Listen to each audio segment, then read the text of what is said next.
Good morning all of you. आज आपण एक नवीन मेथड शिकणार आहोत आणि तिचं नाव आहे सिंथेटिक डिव्हिजन मेथड.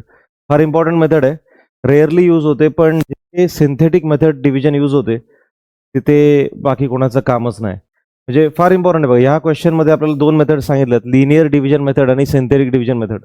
आपण सिंथेटिक डिव्हिजन मेथड हे सॉल्व्ह करणार आहोत, कारण बहुतांश सगळ्या शाळांमध्ये ह्या दोन्हीपैकी एकच मेथड शिकवतात आणि जी आहे सिंथेटिक डिव्हिजन मेथड. ह्याचे नियम काय आहेत बघा. सगळ्यात पहिला प्रश्न आपण बघूया. प्रश्नासोबतच नियम सांगतो तुम्हाला मी. क्वेश्चन नंबर 1 मध्ये दिलंय 2m square minus 3m plus 10 and it is dividing. याला डिवाइड करायचंय. ह्याला डिवाइड कोण करणार आहे? m मायनस 5 याला डिवाइड करणार आहे. आता सिंथेटिक डिव्हिजनचा पहिला आणि शेवटचा नियम, शेवटचा तर नाही म्हणता येणार, पण पहिला नियम तो असा आहे की जो कुठला प्रश्न आहे त्याला स्टँडर्ड फॉर्ममध्ये लिहिलं गेलं पाहिजे. तुम्ही बघून घ्या, हा स्टँडर्ड फॉर्ममध्ये आहे की नाही आहे मला सांगा पहिले. कसं ओळखता येईल स्टँडर्ड फॉर्ममध्ये आहे की नाही? त्याची पॉवर काय येते? 2. त्याच्या खालोखाल पॉवर काय असणार? 1. आणि मग फायनली 0 पॉवर. 2च्या खाली 1 पॉवर म्हणजे हे असं असलं पाहिजे, 3m cube plus 2m square plus 5m plus 1. बघा, पॉवर 3, पॉवर 2, पॉवर काय नाही म्हटल्यावर 1 आणि पॉवर 0. सिंपल. m⁻0 असते ते.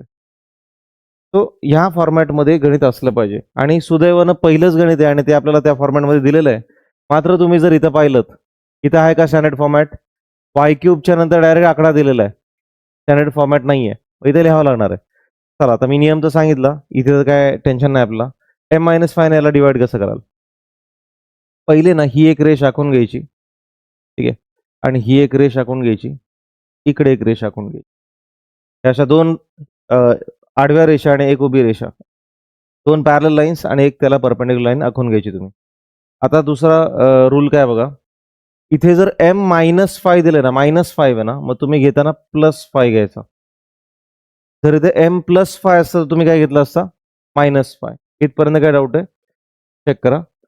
आता याच्या पुढे तुम्हाला बहुतांश वेळा माझ्या पाठीमुळे दिसणार नाहीये, तेव्हा की तुम्हाला अख्खी इकडची जागा मोकळी आहे. आता ह्यात जर काय तुमचा लॉस होतो त्याला मी जबाबदार नाहीये, बरोबर ना? हां, गुड. तर 2, -3 आणि 10 इथे 2 लिहायचा आहे, हा -3 इथे लिहायचा आहे आणि इथे 10 लिहायचा आहे. 2, -3 आणि 10, ठीक आहे. विथ साईन लिहायचं आहे. +2 येतं +2, -3 येतं -3 आणि +10 असतं +10. सिंपल. आणखीन बघा, म्हणजे मी पहिल्यापासून जर हे सांगायचं झालं तर ही उभी एक लाईन, दोन आडव्या लाईन, इथे -5 होतं त्यामुळे इथे काय टाकलं? +5. जर +5 असतं तर काय टाकलं असतं? -5. स्टँडर्ड फॉर्ममध्ये हे गणित ठेवलं पाहिजे तुम्ही, नसेल तर तुम्ही तयार करायचं. कसं तयार करायचं सांगितलेलं आहे. 2 इथं लिहा, -3 इथं लिहा, नंतर +10 लिहा. जसं चिन्ह आहे तसंच लिहायचं. सगळे पॉझिटिव्ह लिहित बसू नका. असतील पॉझिटिव्ह तर चांगलंच आहे. आता नियम बघा, पहिला आकडा ॲज इट इज खाली लिहायचा, मग तो काही पण असू द्या. पहिला आकडा ॲज इट इज खाली लिहायचा, मग तो 1 असो, 2 असो, 4 असो, 5 असो, maybe any number. You will have to track this number beneath at this position. ठीक आहे, तुम्हाला ह्याला असंच लिहायचं आहे. आता काय करणार बघा, तुम्ही आडवं मल्टिप्लाय करणार, 5 × 2 करणार, 5 2 जा 10, तो 10 इथं लिहायचा. सिंपल आहे. 5 × 2 आन्सर काय येणार? 10. 10 इकडे लिहायचं. लक्षात ठेवा, आडवं मल्टिप्लिकेशन करायचं असतं, ठीक आहे.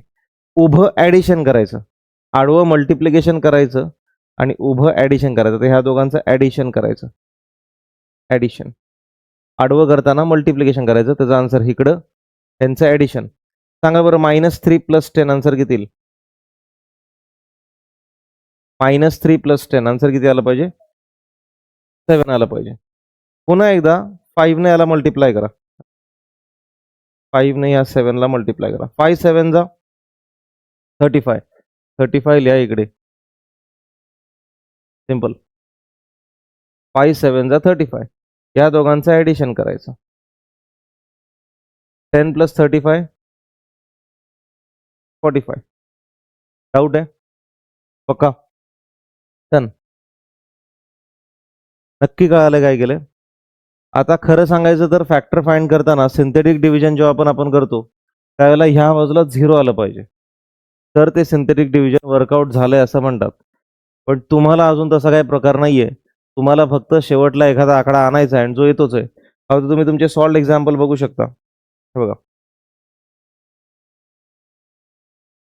तुमच्या सॉल्व्ड एक्झाम्पलमध्ये पेज नंबर 45 ला बघा, 45 ला रिमाइंडर -17 आला. तर एवढं लांबून दिसणार नाहीये तुम्हाला, पण तुम्ही पेज नंबर 45 ला बघा, -17 उत्तर आलेलं आहे. ठीक आहे.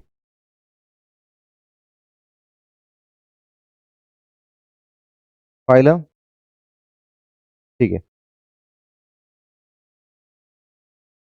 त्याचा आपण एकदा क्रॉस चेक पण करूया तरी, फॉर रेडी रेफरन्स. आणि रूल तर तोच आहे की तुम्हाला हे लिहायचं आहे. All right. आता महत्वाची गोष्ट आहे का, हा जो भाग असतो ना, ह्याला रिमाइंडर म्हणतो आपण. This is called as reminder. Always remember. शेवटला जे काय येईल, 0 येईल, काय येईल, ते असतं रिमाइंडर. मला क्वोशंट आणि रिमाइंडर दोन्ही विचारले ना, रिमाइंडर नेहमी शेवटचा आकडा असतो. पण एक गोष्ट लक्षात ठेवा, आता तुम्ही सिंथेटिक डिव्हिजन पहिल्यांदा शिकताय, जे नॉर्मल आहे तुमच्यासाठी आहे. पण ज्या ज्या वेळेला तुम्ही फॅक्टर काढण्यासाठी सिंथेटिक डिव्हिजन शिकाल, म्हणजे कराल पुढे जाऊन, ही मेथड ज्या वेळेला तुम्ही फॅक्टर काढण्यासाठी कराल, त्यावेळेला एक रूल असतो, इकडचा आकडा तुम्ही तुमच्या मनानं ठरवायचा असतो. तुम्ही 5 घ्या, 1 घ्या, 2 घ्या, -1 घ्या, काही घ्या. आन्सर मात्र इथं 0 आलं पाहिजे. इथं मात्र आन्सर 0 आलं पाहिजे, म्हणजे रिमाइंडर 0 पाहिजे, कंप्लीट डिव्हिजन झालेलं पाहिजे. हा नियम पुढे आहे, आता लगेच नाहीये. भविष्यात जेव्हा सिंथेटिक डिव्हिजन वापराल, तेव्हा 18 असतो की इथं 0 आला पाहिजे. सध्या काय टेन्शन नाही. हा आकडा कुठून घेतोय आपण कळालं, कुठून घेतोय, इकडनं. नक्की कळतंय? सध्या काय काळजी करायची गरज नाही. पण आता हे लिहायचं कसं, ह्याचं उत्तर लिहायचं कसं, हे सगळ्यात महत्वाचं आहे. तुम्ही डिव्हिजन याचं केलं ना, मग आता काय करायचं नीट बघा. याचं डिव्हिजन केलंय त्याला इथं लिहा, 2m² -3m + 10 = ओके. थोडक्यात आठवते का, आपण काल एक फॉर्म्युला होता, dividend is equal to divisor into quotient plus remainder. मागच्या गणितात केलं होतं ना आपण, dividend is equal to divisor into quotient plus remainder. तर हा डिव्हिडंड आहे, ज्याच्यासोबत डिव्हिजन चालू आहे. Divisor into quotient plus remainder कसं लिहिणार बघा, लक्ष द्या. सगळ्यात पहिले ना, डिवायझर म्हणजे m-5 लिहून घ्या. m-5 divisor. हा डिवायझर आहे, हो ते लिहून देतोय सगळं. गणितातला हा पार्ट डिवायझर असतो, कारण तो डिवाइड करतोय. आणि हा कोण असतो, dividend. Dividend dividend is equal to divisor into quotient plus remainder. हा होता फॉर्म्युला, पण बघा इथे फॉर्म्युलाही लिहितो तुमच्यासाठी. Dividend is equal to divisor into quotient plus remainder. All right. आता कोशंट काय लिहायचा, रिमाइंडर तर आपल्याला कळालं, रिमाइंडर किती आहे, 45. रिमाइंडर आहे 45. मित्रांनो, कोशंट ह्या दोघांपासून कसा लिहायचा, ही सगळ्यात महत्वाची कला आहे, नीट लक्षात घ्या. कोशंट ह्या दोघांपासून कसा लिहायचा, तुम्ही काय करायचं माहिती आहे का, जे कोपऱ्यात बसलेत ना, त्यांनी पहिले अलीकडे बसायचं. आता परतच्या वेळेला जर मला सापडले एकटे एकटे बसलाय आणि कोपऱ्यात बसला निवांत टेकून, ओके, तुम्ही काय करायचं, हा जो रिमाइंडर आहे हा पहिले लिहून घेतला. यांच्यापासून कोशंट कसा लिहायचा, how to write the quotient from these two numbers. लक्षात घ्या, हा शेवटचा आकडा आहे, तिला शेवटचा आकडा. अलीकडच्या आकड्याला व्हेरिएबल लावायचा. व्हेरिएबल कोणता व्हेरिएबल आहे आपल्याकडे, एम. ह्याला काय लावायचा, एम. एमची नुसता एम लावला म्हणजे पॉवर काय झाली, एमची 1. आता ह्याला m² लावायचा, हळूहळू पॉवर वाढवत जायची. पहिल्याला काय लावायचा, एम, दुसऱ्याला m², तिसरा असेल तर m³, चौथा असेल तर m⁴. नक्की कळते. शेवटचा आकडा सोडून द्यायचा, कारण तो 45 आपला रिमाइंडर आहे. ह्याच्या पुढच्या आकड्याला m, त्याच्या पुढच्या आकड्याला m². जर गणित x मध्ये असतं तर काय केलं असतं, ह्याला काय लावलं असतं, x, ह्याला काय लावलं असतं, आणि ते सगळं प्लस मध्ये लावायचं, कारण दोन्ही पॉझिटिव्ह आहेत. नाही तर थोडक्यात इथं काय लिहायचंय, m², 7m, 2m² plus 7m.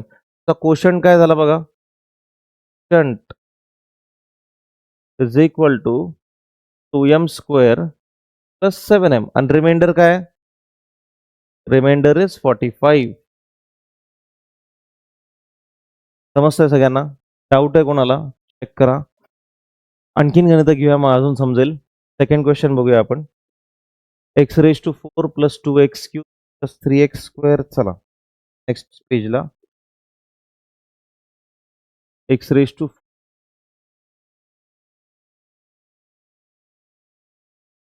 Plus 2x plus 3x square plus 4x plus 5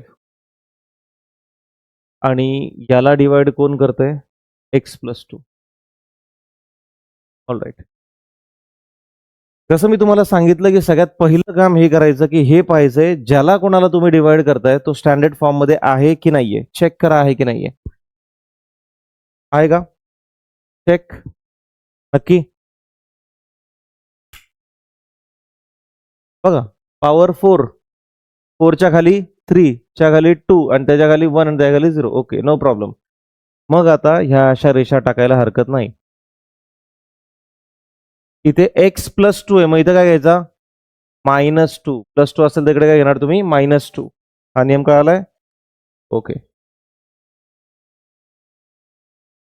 x⁴च्या बाजूला काहीच नाही म्हटल्यावर काय लिहायचं, 1. इथे काय येणार, 2. इकडचा 3, 4 आणि फायनली 5. याच्या बाजूला काय नाही म्हटल्यावर 1 असतो बरं का, त्याच्यामुळे 1 घेतला इथं. इथं 2, इथला 3, इथला 4 आणि इथला 5. आपला नियम काय होता, पहिला नंबर आहे असाच खाली लिहायचा. हे नियम लक्षात घ्या, पहिला नंबर आहे असाच खाली लिहायचा. तिला 1, -2 इंटू 1 आन्सर काय येतं, -2. -2 इंटू 1 आन्सर काय येतं, -2. सिंपल. आडवं मल्टिप्लाय करायचं, असं आडवं मल्टिप्लाय करायचं आणि इकडे लिहून टाकायचं. आणि ह्यांचं काय करतो आपण, ऍडिशन. यांचं ऍडिशन करतो आपण. 2 हे लिहायची गरज नाही, चिन्ह काही लिहायची गरज नाही, मी तुम्हाला जस्ट कळावं म्हणून सांगतो. 2 + -2 आन्सर किती येतं, 0. 2 आणि -2 करा की, हे बघा की, +-2 प्लस मायनस काय असतं, -2 -2 आन्सर किती आलं, 0. -2 इंटू 0 करायचं आता, -2 इंटू 0 करायचं. -2 इंटू 0 काय येणार, 0. बोलायचं इथं सिंपल. ह्या दोघांचं परत काय करायचं, ऍडिशन. उभं ऍडिशन, आडवं मल्टिप्लिकेशन, लक्षात ठेवा. त्याचं ऍडिशन करायचं आपलं. 3 + 0 3. परत एकदा -2 कोणाला मल्टिप्लाय करणार, 3 ला मल्टिप्लाय करा, खालच्याला मल्टिप्लाय करणार तो. -2 कोणाला मल्टिप्लाय करणार, 3 ला. नक्की कळतंय ना? ऐकायचंय परत एकदा. काही लोकांनी 0 आन्सर दिल्यामुळे मी परत सांगतोय, लक्ष द्या. काही कन्फ्युजनची गोष्ट नाही. हवं तर मी ड्रॉ नाही करत. हे ड्रॉ केल्यानंतर जर तुमचं कन्फ्युजन होत असेल, नको व्हायला तसं. लक्ष द्या परत एकदा.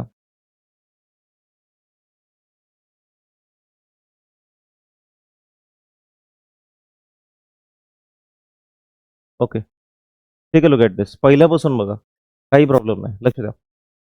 सगळ्यात पहिला आकडा ॲज इट इज खाली लिहायचा. तिला 1, -2 into 1 -2, 2 + -2 0, -2 into 0 0, 3 + 0 3, -2 into 3 -6, 4 + -6 -2, -2 into -2 +4, 5 + 4 9. One more time, परत बघायचंय, अजून एकदा बघा, पण परफेक्ट व्हा. परफेक्ट व्हा याच्यात, इझी आहे. 1 ॲज इट इज खाली, -2 इंटू 1 -2, 2 + -2 0, -2 इंटू 0 0, 3 + 0 3, -2 इंटू 3 -6, 4 + -6 -2, -2 इंटू -2 +4, 4 + 5 किंवा 5 + 4. हे मुद्दाम असं टाकतोय मी की ह्याला तुम्ही ह्याच्यात ओढू नका, हा रिमाइंडर आहे, सेपरेट आहे. चला आता आन्सर लिहूया पटापट पटापट. पहिले डिव्हिडंड लिहायचा, मग डिवायझर. फॉर्म्युला हवं तर लिहून देतो मी तुम्हाला इकडे. हे बघा, dividend is equal to divisor into plus reminder. Dividend म्हणजे जो प्रश्न आहे तो काय होतोय आयुष, तत्वज्ञान सांगतोय काय त्याला, काय करतोय आयुष? ना काय नव्हतं, Shantanu. x⁴ plus 2x³ plus 3x² plus 4x plus 5 is equal to. Divisor म्हणजे जो डिवाइड करतोय. कोण डिवाइड करतोय? x+2. x+2 डिवाइड करतोय, हा डिवायझर आहे. कोशंट कसा लिहायचा आपण बघूया परत एकदा. पहिले रिमाइंडर लिहूया. रिमाइंडर काय? 9. कोशंट कसा लिहायचा इम्पॉर्टंट आहे, त्याच्यामुळे मी सेपरेट जागा सोडली आहे तुम्हाला समजावं म्हणून. रिमाइंडरला स्किप करा याच्यातून. कोशंट लिहिताना आपण सुरुवात इकडनं करणार आहोत. व्हेरिएबल कोणता वापरलाय? एक्स. काय करायचं? पहिल्याला एक्स द्यायचा, दुसऱ्याला x², तिसऱ्याला x³, चौथ्याला x⁴. बघा कसं लिहितोय, उलट लिहूया आपण. जसं मी सांगितलं तसंच लिहूया. पहिल्याला काय लिहायचंय? एक्स, म्हणजे काय लिहिणार तुम्ही? -2x. ठीक आहे. दुसऱ्याला x², 3x² लिहायचं, 3x. त्याला x³ 0x³ लिहिलं तरी जमेल, नाही दिलं तरी जमेल, मग मनात ठेवा ऍटलिस्ट. किंवा लिहूया आपण, चला काही प्रॉब्लेम नाही. झिरोला व्हॅल्यू नाही ना तसं. पण इथे लिहितो मी 0x³ प्लस आहे बरं काय ते, प्लस 1 सोबत काय लिहायचं? x⁴ सोबत इथे लिहा 1x⁴. खतम. चेक. परत बघायचं, परत बघा, नो प्रॉब्लेम. परत करूया आपण. हाच पार्ट मुलांना थोडा कठीण जातो, त्यामुळे मी वारंवार सांगतोय. हे बघा, शेवटच्या भागासोबत x लावायचा, म्हणजे काय येईल? -2x. बरोबर आहे. शेवटच्या नंबर सोबत x लावा, तुम्हाला भेटेल -2x. ह्याच्यासोबत x², ह्याच्यासोबत x³, ह्याच्यासोबत x⁴. पॉवर वाढवत जायची. ठीक आहे. 9ला मात्र घेऊ नका त्याच्यामध्ये. इथे काय सांगा? 3x². चिन्ह इकडनंच ठरवायची. हा प्लस 0x³, 1x⁴. आता सेपरेटली इथे कोशंट आणि रिमाइंडर विचारले तर आपण टाकूया. सांगा बरं कोशंट काय झालं मग यातलं? कोशंट कोणतं आहे सांगा पटापट. हे सगळं कोशंट आहे ना. ठीक आहे. हा डिवायझर आहे, हा डिवायझर आहे, हे कोशंट आहे सगळं, आणि हा इकडचा रिमाइंडर आहे, हा डिव्हिडंड आहे. Quotient is equal to x⁴ plus 0x³ plus 3x² minus 2x. Remainder काय सांगा? Remainder is 9. समजलंय? डाऊट आहे? ऑलराईट. आय होप तुम्ही हे सगळं बाकीचं स्वतः सॉल्व्ह करू शकता. आपण नेक्स्ट एक्सरसाइजकडे जाणार आहोत. चला पटापट कॉपी करा. एक कॉपी करा कुठलाही.